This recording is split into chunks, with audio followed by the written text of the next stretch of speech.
નમસ્કાર મિત્રો, હું છું કીર્તન મહેતા અને આપ જોઈ રહ્યા છો ArtistisMad યુટ્યુબ ચેનલ પર એક ફોટોગ્રાફીનો એપિસોડ। મિત્રો, અત્યાર સુધી આપણે જે ફોટોગ્રાફીના બેઝિક્સ છે, શટર સ્પીડ, એપર્ચર અને ISO, તેના વિશે એક કેમેરા બેઝિક્સનો એપિસોડ જોયો, જેની લિંક એ આઈ બટનમાં છે અથવા તો તમને ડિસ્ક્રિપ્શનમાં મળી જશે।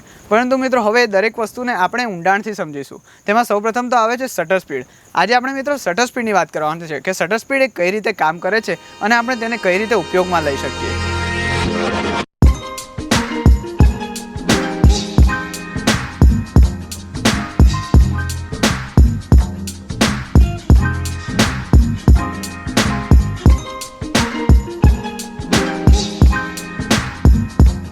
શટર સ્પીડ એનો સામાન્ય મતલબ કાઢવા જઈએ તો શટરની સ્પીડ, પરંતુ તેને અમુક સેકન્ડોમાં માપવામાં આવે છે કે જે સેકન્ડો દરમિયાન શટર ઓપન થાય છે અને ક્લોઝ થાય છે।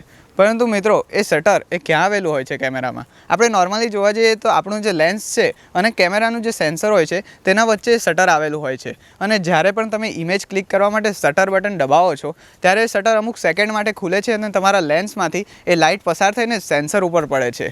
પરંતુ મિત્રો, તમે ઘણીવાર કોઈ ફોટોગ્રાફર ફોટોગ્રાફી કરતા હશે ત્યારે અવાજ પણ સાંભળ્યો હશે। એ અવાજ એ શટરનો જ હોય છે કે જે સેકન્ડ માટે શટર ખુલ્યું હોય છે અને બંધ થયું હોય છે, એનો અવાજ તમને સાંભળવા મળે છે। શટર સ્પીડ આપણને એક્સપોઝર કંટ્રોલ માટે પણ ખૂબ જ મદદરૂપ સાબિત થાય છે। જ્યારે આપણે ફોટો પાડીએ છીએ અને શટર સ્પીડ ઓછી રાખીએ છીએ તો આપણને ઇમેજ બ્રાઇટ મળે છે, અને જ્યારે આપણે શટર સ્પીડ એ વધુ રાખીએ છીએ ત્યારે આપણને ઇમેજ ડાર્ક મળે છે। એટલે કે જે બહારથી આવતી લાઇટ છે તે વધારે સમય માટે જો સેન્સર ઉપર પડે છે તો ઇમેજ તમને બ્રાઇટ મળે છે, અને બહારથી આવતી લાઇટ એ ઓછા સમય માટે જ્યારે સેન્સર ઉપર પડે છે તો ઇમેજ તમને ડાર્ક મળે છે। ઘણા બધા લોકો આ બધી વસ્તુઓ પોઈન્ટ ટુ શૂટ કેમેરા અને મોબાઈલોમાં નથી કરી શકતા, તેથી તેઓ DSLR કેમેરા તથા મિરરલેસ કેમેરા લેવાનું વિચારે છે। તો મિત્રો, હવે આપણે જોયું કે શટર સ્પીડ એ કઈ રીતે કામ કરે છે અને તેનાથી સેન્સર ઉપર કેવી રીતના લાઇટ પડે છે ને ઇમેજ તમે ડાર્ક અને લાઇટ કેવી રીતના મેળવી શકો છો। હવે મિત્રો, આપણે એ જોઈશું કે આપણે જ્યારે ફોટોગ્રાફી કરતા હોઈએ ત્યારે આપણે એ કેમેરામાં જોવું છે કે શટર સ્પીડ કેટલી છે અને કઈ રીતે સેટ કરવી છે, તો કેમેરામાં આપણને ક્યાં જોવા મળશે? તો અત્યારે તમે જે ઇમેજ જોઈ રહ્યા છો એમાં કેમેરામાં એક આ જગ્યાએ આપણને શટર સ્પીડ જોવા મળે છે, અને બીજું તમારી LCD અથવા તો LED સ્ક્રીન ઉપર તમને શટર સ્પીડ જોવા મળે છે।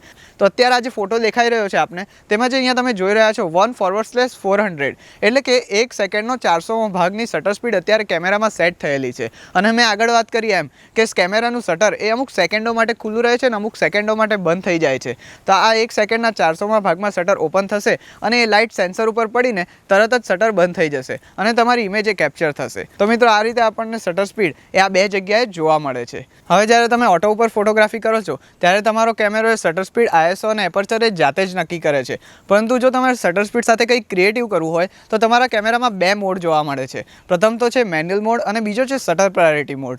જે મેન્યુઅલ મોડ છે એ દરેક કેમેરામાં M થી દર્શાવવામાં આવે છે, જ્યારે શટર પ્રાયોરિટી મોડ એ નિકોન અને સોનીના કેમેરામાં S થી દર્શાવવામાં આવે છે અને કેનનના કેમેરામાં TV થી દર્શાવવામાં આવે છે। શટર પ્રાયોરિટી મોડમાં તમારે શટર સ્પીડ અને ISO એ બે જ નક્કી કરવાનું હોય છે, જ્યારે એપર્ચર એ કેમેરો જાતે જ નક્કી કરે છે। તો હવે શટર સ્પીડ એ દરેક કેમેરામાં 30 સેકન્ડથી લઈને 1 સેકન્ડના 8000મા ભાગ સુધી હોય છે, અને અમુક એડવાન્સ કેમેરામાં તેનાથી પણ વધુ ફાસ્ટ શટર સ્પીડ જોવા મળે છે।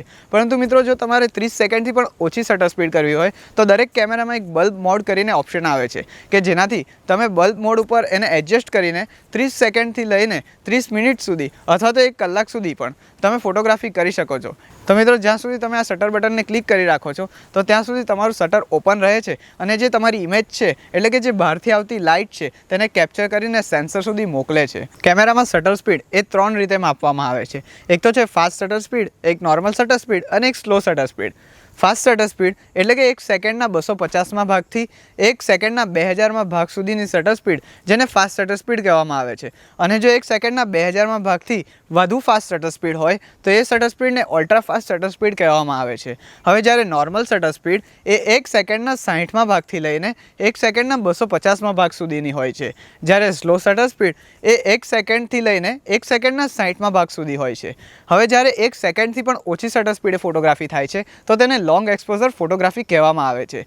તો મિત્રો, આ હતી ફોટોગ્રાફીમાં શટર સ્પીડની અમુક બેઝિક્સ વાતો, એટલે કે આપણે જે એકદમ બેઝિક એપિસોડ જોયો તેનાથી થોડી એડવાન્સ વાતો કે જેમાં તમને જાણવા મળ્યું કે શટર સ્પીડ એ કઈ રીતે કામ કરે છે, તેના કેટલા ભાગ હોય છે અને તેને આપણે ફોટોગ્રાફીમાં કઈ રીતે યુઝમાં લઈ શકીએ। તો મિત્રો, બસ આ જ હતી આજની માહિતી। જો આપને વિડીયો ગમ્યો હોય તો વિડીયોને લાઇક કરજો। જો આપને અમને કંઈક જણાવવું છે, આપના કંઈક પ્રશ્ન છે તો અમને કોમેન્ટમાં જરૂરથી જણાવજો, અને જો આપને આ વિડીયો ગમ્યો હોય તો તમારા મિત્રો સાથે પણ તમે શેર કરજો। કરજો. તો મિત્રો મળીએ આવતા વિડીયોમાં. ત્યાં સુધી ગુડ બાય, ટેક કેર, જય હિન્દ.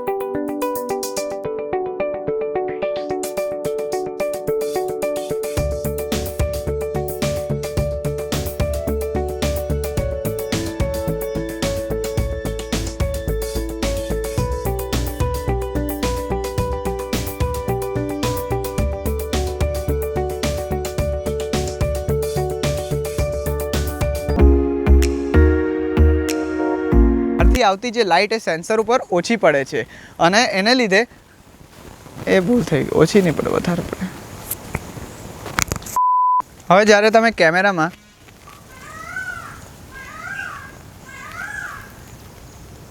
લોંગ એક્સપોઝર ફોટોગ્રાફી કહેવામાં આવે છે.